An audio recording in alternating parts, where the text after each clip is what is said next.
Unknown facts in the Bible.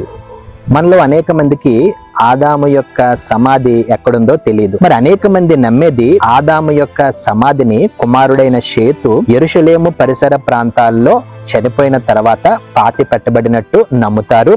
అనేకమైన biblical theories కూడా మరి అవే నమ్ముతాయి. మనకందరికీ తెలుసు, యేసుక్రీస్తు ప్రభువారిని మరి గొల్గతా అనే ఆ కొండ మీద మరి సిలువ వేశారు. ఆ కొండకి కల్వరి కొండ అని పేరు. అలాగే ఆ కొండకి కపాలమనబడేటువంటి పేరు కూడా ఉన్నది. అంటే ఆ కొండని దూరంగా చూస్తే మరి కపాలము మనిషి యొక్క పుర్రె రూపంలో ఉండేదని బైబిల్ గ్రంథము మనకి సెలవిస్తున్నది. మరి ఆదాము జీవించేటువంటి కాలంలో సమాధి యొక్క పద్ధతులు ఎలాగుండేటువంటివి అంటే, ఎవరైనా చనిపోతే ఆ మనిషి యొక్క మొండాన్ని ఒక చోట, తలని ఒక చోట మరి పూడ్చిపెట్టేటువంటి వారు. ఇదే పద్ధతిని షేతు కూడా మరి పాటించినట్లు మరి బైబిల్ పండితులు ఏకాభిప్రాయంతో ఉన్నారు. యేసు క్రీస్తు ప్రభువారిని కూడా ఎక్కడైతే ఆదాము యొక్క తలని ఈ కుమారుడైన షేతు మరి పాతి పెట్టాడో అదే స్థలంలో మరి ఆ యొక్క యేసుక్రీస్తు ప్రభువారిని కూడా మరి సిలువ వేశారని మరి అనేక మంది నమ్ముతారు. ఎప్పుడైతే యేసుక్రీస్తు ప్రభువు రక్తాన్ని చిందించాడో ఆ రక్తము ఆ యేసుక్రీస్తు ప్రభువు సిలువ మీద నుండి కారి ఆ భూమిలో ఉన్న ఆ యొక్క